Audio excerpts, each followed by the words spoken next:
I've made it clear time and again, Israel will never allow those who call for our annihilation. বন্দিমুক্তি চুক্তিতে ফিলিস্তিনের Mandela খ্যাত মারওয়ান বারঘুতির নাম থাকলেও তাকে মুক্তি দিতে ভয় পাচ্ছে ইসরায়েল, এমন খবরই প্রকাশ করেছে বিভিন্ন আন্তর্জাতিক গণমাধ্যম। এমনকি কাতারের পক্ষ থেকেও বারঘুতিকে মুক্তির জন্য বলা হলেও সেটা মানতে নারাজ নেতানিয়াহু। ইসরায়েলিদের ভয়, কে এই ফিলিস্তিনের নেতা মারওয়ান বারঘুতি? ইসরায়েলের কারাগারে 2 দশকেরও বেশি সময় ধরে বন্দী রয়েছেন মারওয়ান বারঘুতি। ফিলিস্তিনি সংগঠন ফাতাহ আন্দোলনের সিনিয়র ও জনপ্রিয় নেতা তিনি। মার্কিন প্রেসিডেন্ট ডোনাল্ড ট্রাম্পের গাজা শান্তি পরিকল্পনার আওতায় ইসরায়েলি জিম্মিদের মুক্তির বিনিময়ে প্রায় 1,500 ফিলিস্তিনি বন্দীকে মুক্তি দেবে নেতানিয়াহুর সরকার, কিন্তু তারা কোনোভাবেই মারওয়ান বারঘুতিকে মুক্তি দিতে রাজি হচ্ছে না। হামাস তার নাম বন্দী মুক্তির তালিকায় অন্তর্ভুক্ত করার জন্য বারবার দাবি জানালেও ইসরায়েল তাতে সাড়া দিচ্ছে না। এমনকি যুক্তরাষ্ট্রের ইঙ্গিতে কাতারের পক্ষ থেকেও বারঘুতির মুক্তির প্রস্তাব দেওয়া হয় ইসরায়েলের কাছে, কিন্তু তাতেও কাজ হয়নি। ইসরায়েল সরকারের মুখপাত্র শোস বেদ্রোসিয়ান সাংবাদিকদের বলেন, আমি এই মুহূর্তে আপনাদের নিশ্চিত করে বলতে পারি, বারঘুতি এই মুক্তির অংশ হবেন না। ইসরায়েলি আদালত মারওয়ান বারঘুতিকে 5 দফা যাবজ্জীবন কারাদণ্ড ছাড়াও অতিরিক্ত 40 বছর কারাদণ্ড দিয়েছে।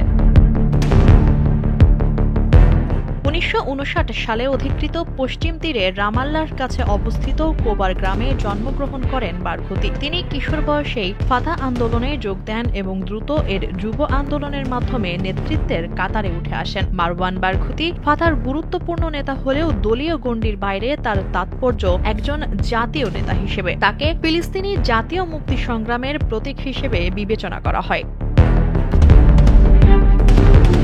1986 সালে অধিকৃত পশ্চিম তীর থেকে নির্বাসনে যেতে বাধ্য হওয়ার আগে কয়েকবার তাকে ইসরায়েলি কারাগারে বন্দী থাকতে হয়েছে। তিনি 1994 সালে নির্বাসন থেকে স্বদেশে ফিরে আসেন এবং একই বছর ফাতাহর মহাসচিব নির্বাচিত হন। 2000 সালের শুরুর দিকে তিনি ইসরায়েলের বিরুদ্ধে ফিলিস্তিনিদের দ্বিতীয় গণ অভ্যুত্থানের নেতৃত্বে থাকা সবচেয়ে দৃশ্যমান ব্যক্তিত্বদের একজন ছিলেন।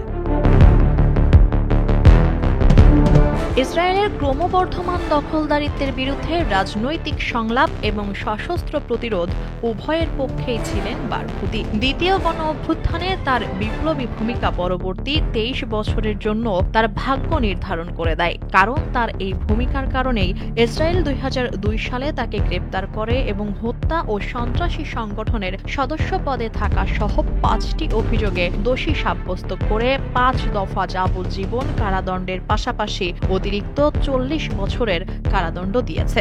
এরপর থেকে 23 বছর ধরে তিনি ইসরায়েলের কারাগারেই রয়েছেন। গ্রেপ্তারের পর থেকে এই দীর্ঘ সময়ে বারঘুতি কারাগারেও একজন সক্রিয় রাজনৈতিক ব্যক্তিত্ব হিসেবে ভূমিকা পালন করে গেছেন। তিনি ফিলিস্তিনি সংগঠনগুলোর মধ্যে বিভেদের অবসান, ইসরায়েলি কারাগারে থাকা ফিলিস্তিনি বন্দীদের অধিকার আদায় এবং জাতীয় ঐক্যের ওপর গুরুত্ব দিয়ে বিভিন্ন সময় কারাগার থেকেই বক্তব্য বিবৃতি দিয়ে চলেছেন। 2006 সালে তিনি ফিলিস্তিনি প্রিজনার্স ডকুমেন্টের প্রধান লেখকদের একজন ছিলেন, যা ছিল ফাতাহ, হামাস, ইসলামিক জিহাদ এবং Popular Front for the Liberation of প্যালেস্টাইনের নেতাদের স্বাক্ষরিত একটি আন্তঃদলীয় প্রস্তাব। বারঘুতি কারাগার থেকে যেসব চিঠি পাঠাতেন তাতে সহিংসতার পরিবর্তে ঐক্যের ভিত্তিতে জনপ্রিয় প্রতিরোধের একটি নতুন পর্যায় গড়ে তোলার আহ্বান জানানো হতো। বিশ্লেষকরা বলছেন, বারঘুতির প্রভাব শুধু ফাতাহ আন্দোলনের মধ্যেই সীমিত নয়, বরং ফিলিস্তিনি সব দল ও উপদল ও সংগঠনের নেতাকর্মী এবং সাধারণ ফিলিস্তিনিদের মধ্যেই বিস্তৃত। 2 দশকের বেশি সময় ধরে কারাগারে থাকা সত্ত্বেও বারঘুতি সবচেয়ে জনপ্রিয় ফিলিস্তিনি নেতাদের একজন। বিভিন্ন জরিপে দেখা যায় তিনি মাহমুদ আব্বাসের বিরুদ্ধে প্রেসিডেন্ট নির্বাচনে বিজয়ী হবেন। বিশ্লেষকরা বিশ্বাস করেন তার মুক্তি ফিলিস্তিনি রাজনীতিকে নতুন রূপ দিতে পারে। এজন্যই ইসরায়েল বারঘুতিকে ভয় পায়। 2002 সালের পর থেকে ইসরায়েলের সব সরকারই জোর দিয়ে বলেছে বারঘুতির হাতে রক্ত লেগে আছে এবং তাকে কারাগারেই থাকতে হবে আজীবন। ইসরায়েলের ভয় হচ্ছে বারঘুতির মুক্তি ফাতাহ আন্দোলনকে শক্তিশালী করবে, পাশাপাশি ফিলিস্তিনি সংগঠনগুলোর মধ্যে ঐক্যের সম্ভাবনা জোরদার এবং অধিকৃত অঞ্চলগুলোয় ইসরায়েলের নিয়ন্ত্রণকে চ্যালেঞ্জ করতে পারা। এ কারণেই বর্তমান প্রধানমন্ত্রী নেতানিয়াহুর কট্টর ডানপন্থী জোট সরকার বারঘুতির নাম এবারের বন্দি মুক্তির তালিকায় অন্তর্ভুক্ত না করার সিদ্ধান্তে অটল রয়েছেন। গত অগস্ট মাসে ইসরায়েলের জাতীয় নিরাপত্তা মন্ত্রী ইতামার বেন গাভির কারাগারে বারঘুতির সেলে গিয়ে তাকে গালাগাল করে বলেছিলেন, তুমি জিততে পারবে না। ইসরায়েলের জনগণের সঙ্গে যে ঝামেলা করবে, আমাদের শিশু ও নারীদের যে হত্যা করবে, আমরা তাকে নিশ্চিহ্ন করে দেব। রামাল্লা ভিত্তিক রাজনৈতিক বিশ্লেষক ইসমত মনসুর এর আগে সংবাদ মাধ্যম নিউ আরবকে বলেছিলেন, বারঘুতি ফাতাহ এবং হামাসের মধ্যে পুনর্মিলন ঘটাতে এবং পশ্চিম তীর ও গাজাকে একীভূত করতে পারেন। হামাস বিশ্বাস করে ফিলিস্তিনিদের মধ্যে বিভাজন সৃষ্টিকারী মাহমুদ আব্বাসের বিপরীতে বারঘুতি একজন ঐক্য সৃষ্টিকারী নেতা। ফিলিস্তিনি রাষ্ট্রবিজ্ঞানী খলিল শিকাকি বলেন, বারঘুতিকে মুক্তি না দিতে ইসরায়েলের অস্বীকৃতির মূলে রয়েছে তার ঐক্য সৃষ্টিকারী প্রভাবের ভয়। তিনি বলেন, ইসরায়েল বিশ্বাস করে যে যদি তারা বারঘুতিকে মুক্তি দেয় তাহলে তিনি ফিলিস্তিনিদের ঐক্যবদ্ধ করবেন। এজন্যই পশ্চিমা গণমাধ্যমগুলো বারঘুতিকে ফিলিস্তিনের ম্যান্ডেলা হিসেবে অভিহিত করে থাকে। ইসরায়েলের একটি সূত্র নিশ্চিত করেছে, ফিলিস্তিনি বন্দি মুক্তির তালিকায় popular Front for the Liberation of Palestine মহাসচিব আহমেদ সাদাত, হামাসের সিনিয়র নেতা হাসান সালামে এবং ইব্রাহিম হামিদ সহ অন্যান্য বন্দির নাম আছে।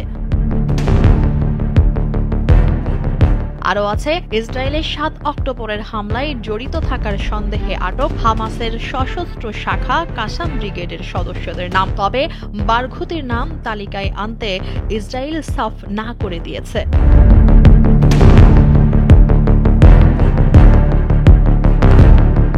দক্ষিণ এশিয়ায় হাসিনা পালিয়ে যাওয়ার বছর ঘুরতেই এবার পূর্ব এশিয়ার ইতিহাস বদলে দিয়ে জাপানের প্রধানমন্ত্রী নির্বাচিত হলেন একজন নারী। তবে বাংলাদেশের সাথে জাপানের পার্থক্য হলো সেখানে সুষ্ঠু নির্বাচন সম্পন্ন হয়েছে। জাপানের রাজনীতিতে নতুন ইতিহাস রচনা করলেন সানাএ তাকাইচি। 64 বছর বয়সে তিনিই হলেন দেশটির প্রথম নারী প্রধানমন্ত্রী।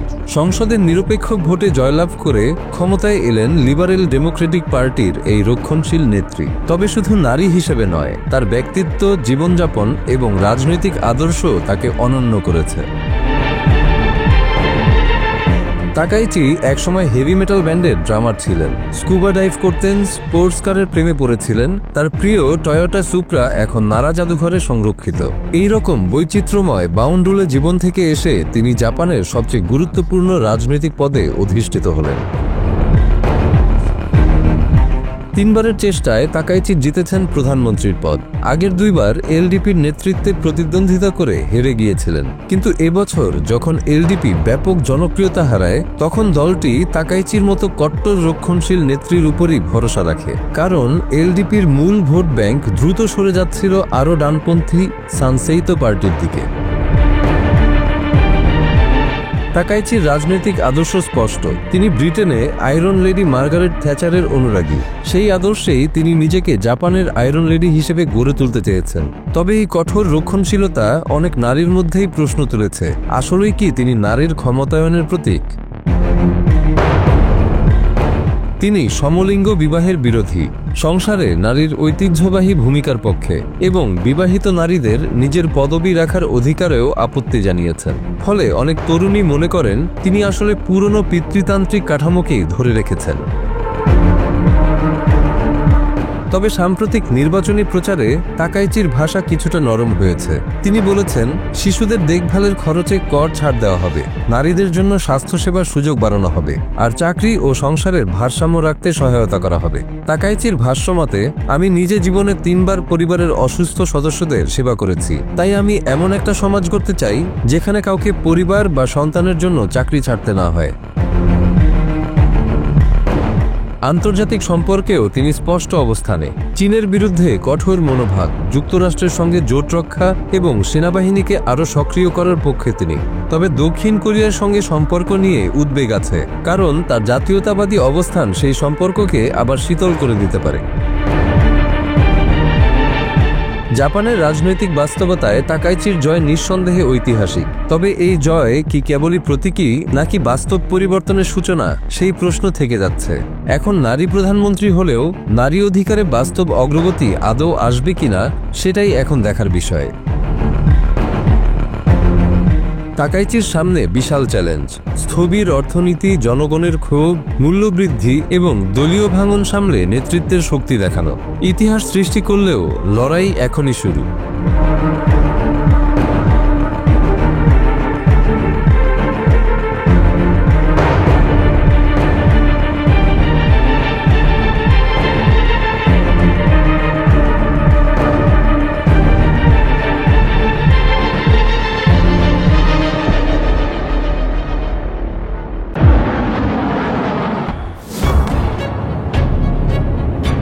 নীরবতা ভেঙে ইরানের সর্বোচ্চ নেতা আয়াতুল্লাহ আলী খামেনির এক মন্তব্যে নড়ে চড়ে বসেছে যুক্তরাষ্ট্র এবং ইসরায়েল। ইরানের পরমাণু কেন্দ্র সম্পূর্ণ ধ্বংসের বিষয়ে ট্রাম্পের মন্তব্যের জবাবে যা বলেছেন খামেনি তা রীতিমতো তোলপাড় সৃষ্টি করেছে। নেতানিয়াহু এবং ট্রাম্পকে আবার নতুন করে ভাবতে বাধ্য করছেন খামেনি। ট্রাম্পকে ইরানি পরমাণু স্থাপনা ধ্বংস নিয়ে এবার স্বপ্ন দেখতে বললেন খামেনি। মার্কিন হামলায় গত জুনে ইসলামী প্রজাতন্ত্রের পরমাণু কেন্দ্রগুলো ধ্বংস হয়ে গেছে। মার্কিন প্রেসিডেন্ট ডোনাল্ড ট্রাম্পের এমন দাবি সোমবার প্রত্যাখ্যান করেছেন ইরানের সর্বোচ্চ নেতা আয়াতুল্লাহ আলী খামেনি। খামেনি তার অফিসিয়াল ওয়েবসাইটে দেওয়া এক বিবৃতিতে ট্রাম্পকে পরমাণু স্থাপনা ধ্বংসের মন্তব্য নিয়ে স্বপ্ন দেখতে বলেছেন। একই সঙ্গে তিনি ট্রাম্পের এই অধিকার নিয়েও প্রশ্ন তোলেন। তিনি বলেন, যদি কোনো দেশের পারমাণবিক শিল্প থাকে তবে তারা কি সেটা রাখতে পারবে নাকি পারবে না তা বলার অধিকার মার্কিন প্রেসিডেন্টকে কে দিয়েছে? ইসরায়েল জুনের মাঝামাঝি সময়ে ইরানের ওপর এক নজিরবিহীন বোমা হামলা শুরু করে। অল্প সময়ের জন্য যুক্তরাষ্ট্রও এই হামলায় যোগ দেয় এবং ইরানের গুরুত্বপূর্ণ পারমাণবিক স্থাপনাগুলোতে আঘাত হানে। গত সপ্তাহে ইসরায়েলি পার্লামেন্ট নেসেটে এক ভাষণের সময় ট্রাম্প আবারও বলেন, এই হামলায় মার্কিন যুক্তরাষ্ট্র ইরানের পারমাণবিক স্থাপনাগুলো সম্পূর্ণভাবে নিশ্চিহ্ন করে দেওয়ার বিষয়টি নিশ্চিত করেছে। তিনি বলেন, আমরা ইরানের গুরুত্বপূর্ণ পারমাণবিক স্থাপনাগুলোতে 14টি বোমা ফেলেছিলাম। আমি যেমনটা বলেছিলাম সেগুলো সম্পূর্ণভাবে নিশ্চিহ্ন করা হয়েছে এবং এটি নিশ্চিত করা হয়েছে। The long run, this will be far more effective and sustainable and beneficial than anything else that we could be doing together. Fox নিউজকে দেওয়া এক সাক্ষাৎকারে ট্রাম্প আরও বলেন, মার্কিন হামলায় ইরানের পারমাণবিক সক্ষমতা ধ্বংস হওয়ার পর দেশটি এখন আর মধ্যপ্রাচ্যের মোড়ল হয়ে থাকতে পারছে না। তিনি এই হামলাগুলোকে সবচেয়ে সুন্দর সামরিক অভিযান বলেও উল্লেখ করেন। অবশ্য আগেই পেন্টাগন জানিয়েছে এই হামলা ইরানের পারমাণবিক কর্মসূচিকে 1 থেকে 2 বছর পিছিয়ে দিয়েছে। তবে মার্কিন গণমাধ্যম সূত্রে জানা প্রাথমিক মার্কিন গোয়েন্দা প্রতিবেদনে এর বিপরীত তথ্য দেওয়া হয়েছিল, যেখানে বলা হয় এই বিলম্ব মাত্র কয়েক মাসের।